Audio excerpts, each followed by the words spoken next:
À l'occasion de la Journée internationale de la femme célébrée le 8 mars, le Cercle de réflexion et d'action citoyenne et sociale a organisé une conférence sur initiative des clubs d'action citoyenne. Sur proposition de ces acteurs citoyens, les thèmes apportés sur le genre et VIH-Sida. Avec un communicateur averti sur le sujet, M. René Kaborgou, secrétaire permanent du Conseil régional de lutte contre le VIH-Sida, a abordé le thème de la façon la plus digeste pour les élèves. Il a d'abord situé ces jeunes sur l'historique du 8 mars. Il leur a expliqué que l'inscription de cette date dans le registre des journées internationales résulte de la longue lutte menée par les femmes du monde entier pour l'égalité des droits. Par conséquent, il a insisté sur le fait que cette date est d'abord une commémoration avant d'être une fête. Abordant la question de genre, M. Kaborgou a levé la nuance sur la notion de genre et de sexe. À l'aide d'images, il a étayé que le sexe est une réalité biologique tandis que le genre est une considération sociale fondée sur les facteurs culturels, religieux, ethniques, etc. Ah, tous ceux qui ne sont pas lobby sont comme ça. Ne doivent pas faire ça.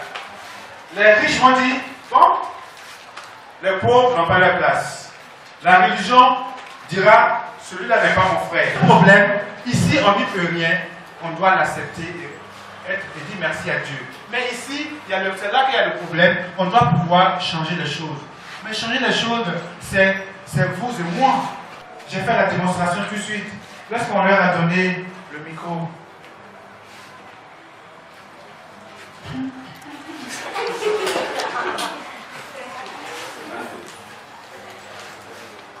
on est tenté de dire que c'est leur faute. Pour l'instant, ce n'est pas leur faute. Elles sont le produit d'une société. Leurs mamans ont été comme ça. Comment voulez-vous qu'elles ne soient pas comme ça?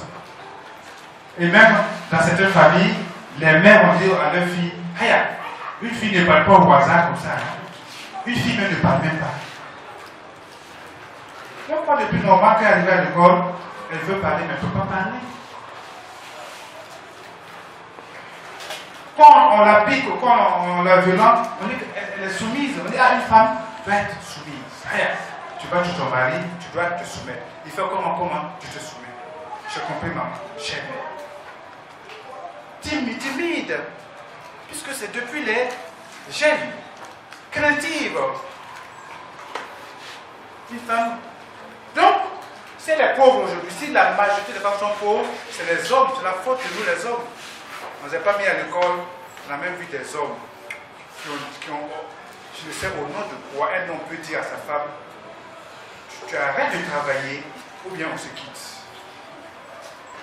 Et des femmes qui avaient de bons travail, de bons postes, au nom de l'amour, ont sacrifié leur travail. Pour ce qui est du VIH-Sida, le conférencier a sorti les jeux du pédagogue. Il a fait l'état des lieux de la pandémie au Burkina Faso. Et comme un coup de tonnerre, le Sud-Ouest a le taux de prévalence le plus élevé. Avec 2,6% contre 0,9% au plan national, ce taux n'honore pas la région. Il a donc invité les jeunes à s'abstenir, mais surtout à l'utilisation du préservatif qui demeure le seul moyen le plus efficace de protection. À cet effet, une séance de démonstration de port de condom a été présentée aux jeunes. C'est déjà ouvert. Je sors le préservatif. Le préservatif a deux faces. Il y a la bonne et la mauvaise. La bonne, dans la mauvaise, quand tu tombes là-dessus, jusqu'à tomber là-dessus. Quand il voulait dérouler, ça refuse. Donc il est revenu, il a changé. Donc, quand il y a la lumière, vous avez le temps de l'observer. Vous pouvez faire comme ça, voir est-ce que c'est la bonne face. Présentement, ce n'est pas la bonne face. Donc je change. La bonne face, c'est comme un chapeau qu'on a enlevé. À ce jour, le sida n'est plus un sujet tabou. Il faut en parler, car mieux le connaître, c'est mieux l'éviter.